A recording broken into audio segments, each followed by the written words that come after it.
right, thought it would be a good idea to just to kind of take you through the process um, of kind of editing your videos if this is something that you're interested in. A lot of times, if I'm using Doceri to create a podcast or a screencast of a lesson that I've done that day, I generally don't do any editing whatsoever. But sometimes I like to make tutorial videos a little bit ahead of time, or if I know something is kind of a tough topic, I'll make some videos doing examples. Not that it's from my class, but it's for the students to kind of go and maybe use as extra practice or just a little bit more further explanation of what we've done in class, so they can watch it and view it as many times as they need to, so they can get it learned properly. So what I've done is I've imported the video into my video editing program, which in this case I'm using iMovie, the latest edition of iMovie. If you're on a Mac, you could use anything. Windows Movie Maker is very similar to this, and there's lots of other things out there you can do. Even applications that you can use on your Mac, or not on your Mac, but on your iPad or any other tablets. I've imported the videos, and so here you can see I have imported the introduction. This is something I created using After Effects, and then kind of added some editing. I added some audio to that, and so you see that play through. It's just the introduction, and so that's kind of like a standard thing, and so I'll leave that there. But then I'll say, well, what else do I want to add to that? So here's the tutorial. I added that, or the intro, I added that to the slide. I want to grab the other video that I made and I want to put this together, and so I can grab it and drag it onto the timeline, or I can simply I can click a plus symbol. A lot of times I just drag and drop it. So once I've got that edited, I want to make sure that the transition between these two parts is fairly smooth, and so I can click play, and you can see it play through. You want to make sure that the audio is clear. You want to make sure that the screen that you're looking at is clear. Something to note is that my video that you're looking at right now has actually been cropped. Sometimes it's not cropped very well. It crops off parts that I want to see. I know that it's been cropped because I can see up here you have the crop symbol is highlighted. So if I click that, it'll bring up the cropping, and it brings it back out, and it shows you, well, actually we're cropping off the top layer of your screen and just slightly the bottom layer, which for me, that's okay. I can still see all of the text, all of the toolbars that I wanted to see. Everything that I want is there, so I'm okay with that. If I'm not, I could click fit, and it will simply fit the video to my screen. But this generally leaves some gaps if your video is not perfectly the right size. And so if you're willing, if it's the like letterbox type things, and so it'll show up on the sides usually here and here to get the video to fit. But the cropping works well for this situation, so I'll leave it alone. And so it fills the screen, gets us a good full picture. So I'll play the video. I want to make sure that the audio is loud enough. And you can see here the waveforms at the bottom. That tells you that the audio, you don't want anything in the red. So here you can see some blue and some yellow. And if you want to zoom in a little bit, what I can do over here, you have the slider that kind of zooms in on your video. So you can drag the header back, and you can see down at the bottom how much more detail you can see. So it goes a lot slower, or in this case it goes faster, but so you can see that, and you can drag it out. Sometimes I want to go back in and add in some titles or transitions, or maybe there was a spot in the video that I messed up on that. I need to cut that out. Rather than having to re-record the entire thing, you can just go ahead and keep talking in your video just as if you hadn't messed up, and you can go back in and just cut those pieces out. So in order to do a cut, you find the part where you want, and you say, well, this is right where that begins. I want to cut the next 2 or 3 seconds out. What you can do, you can right click on, or if you're on a Mac, it's control click or your 2-finger click, and you can say I want to split that clip. So it'll split it right where that top part is, drag it down, and say, oh, that's where I want to cut it, right where that disappears. So I drag it back until it's gone, and I say I want to cut that part out. And so I right click again on the actual video that I wanted to cut, and it'll bring up the options, and I can click split clip. You can also hit Command B.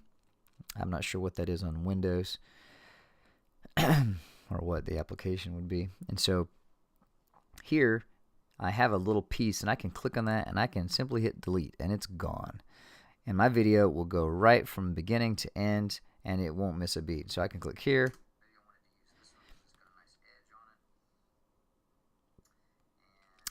And most of the time you won't even know that I'd cut something out. And I don't want to do that to my video, so I'm going to hit Control Z and step all the way back until I have it all done. Control Z is always your undo.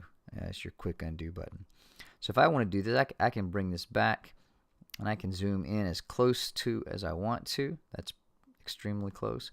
Or I can come all the way back out to the whole clip, and so it'll show you regardless of how long the clip is. Now it just shows you in the boxes. So this clip is 16 minutes when this clip is 5 seconds. So you can't judge by the size at this point. But if you start to drag this up, then you get to see it definitely jumps to something that's relevant to size. So here's 0 seconds, 5 seconds, and you can see here it goes on, and this is 16.4 minutes long.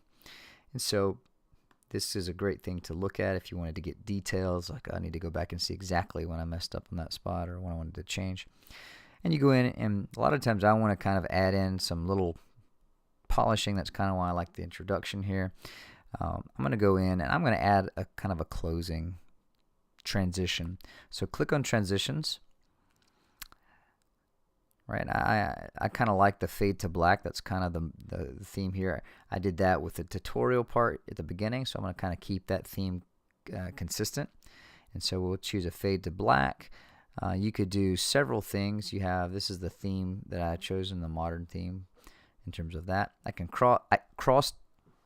If you do anything that's cross dissolving or cross blur, it means it's going to take the image that comes afterwards, and it's going to kind of just kind of fade it out to the next one, or if it'll blur. I like cross blur, but however, if I don't have an image to go to, for example, there is no other image. It's just going to be black or white or whatever color I'm going to make it. And so you can have some other options here. Some of these are pretty cheesy, so be careful about how it looks. Always watch your video and make sure it looks good and clean and professional. So I'm going to go ahead. I'm going to drag the fade to black to the end of my slide, and see it opens a spot. I click there, and so now what's going to happen is it'll play, and I'm going to get to the very end, and once it comes to the end, it's going to go, and it's just going to fade to black. And so here we can see a lot closer, and you can see once it gets to the end of this, it'll fade the screen to black.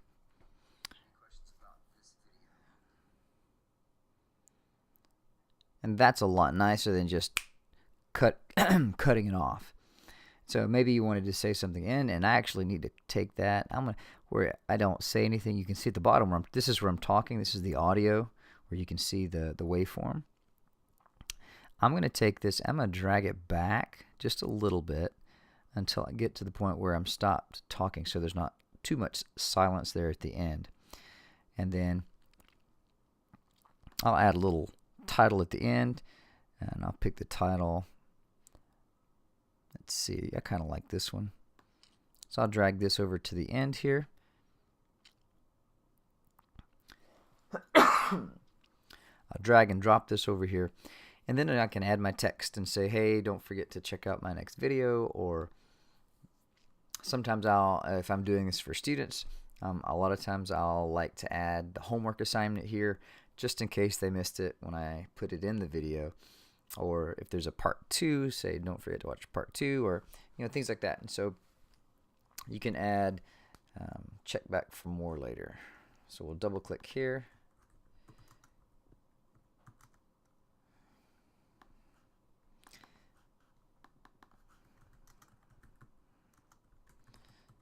So we can say something like that.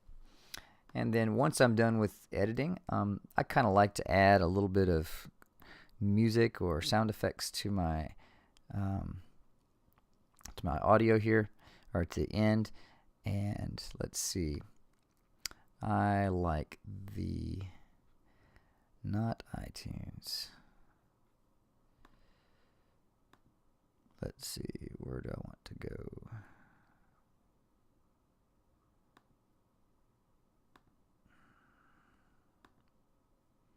Why do I, oh, iTunes, dang, sound effects. So you got two things. You have iTunes and you have sound effects, right? So if you have a song you want to use in iTunes, you can click iTunes. You can go to any of those songs. I kind of have a few. I like the theme music that for this particular one. It's called Modern. It sounds kind of like this. I kind of like that intro. It's a fairly nice intro. I only want a few seconds of intro, so I'm going to kind of come here, drag over. 4 seconds is just about right. So I'm going to click, and I'm going to drag this over to the spot here where I want it to go. So I'm going to drag it right about here because I want it to go there. Kind of to come in right when I start. I'm going to go ahead and drag that all the way out to the edge so it'll play.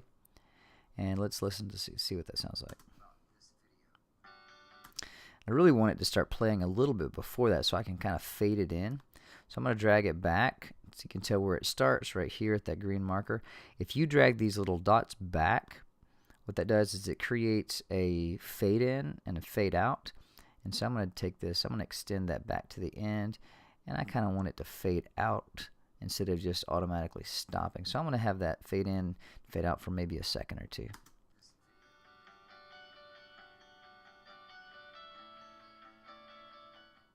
And there you have your music, and you have your closing statements, and I'll probably go back and change that to something else. But once you've got your video like you like it, I like to add a little bit of intro.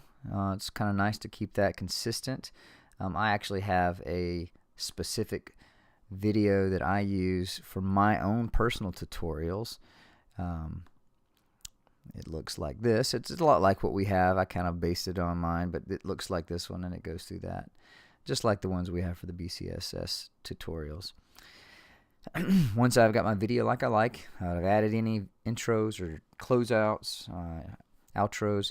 If I've added any text overlays, those are located here with titles. You have all these different kinds of animations that you can add to that. So sometimes I make a mistake in the video and I don't catch that until I'm actually editing it. So I can go back in and correct those mistakes or add to that. If I should have said that here. It's kind of nice to add those titles. And you just drag that. So you can drag the title. Or not drag here, but you grab the title that you like. I kind of like this one here. So you can drag that. And you can place it where you want it. And it'll automatically last for about 4 seconds. So be careful. Some titles have backgrounds and some don't. And so you can see these here. If you want a lower third, we're going to add something and it's got lots of stuff here. This one really doesn't work for that because it's got too much on it. So I go in, I'll delete that. So maybe I'll go back in here and choose, let's see, paper looks good. I'll go back and add that here, and it'll cover up some of your image, but you can add some information or text, whatever you want to there. And you can drag that down to the spot you want it. You can also increase the time that it's there. 8 seconds is quite a bit of time. I would think 4 seconds for a short statement would be pretty nice. But again, you need to go back and watch it and see how long it takes you to read it. If you feel rushed, then your students are going to feel rushed. So I'm going to go back in here. If you go click on that, then you click over here, you can edit the text that's on the screen. But I don't want the text there, so I'm going to click on it and get rid of it altogether. So when I get ready and finished, I want to go ahead and share that or export that, depends on what application you're using. For the iMovie, I'm going to share that movie. And maybe I go directly to YouTube with it, or maybe I'm going to export it as a file. Either way, that file becomes a movie, and I can upload it to YouTube, or I can put it on my website, do whatever I want to with it. And that's kind of doing a little bit of post work or editing with your video just to add that little bit of polish to make it look a little better than just a raw video file. If you have any questions, please feel free to email me, send me any comments or concerns. Thanks.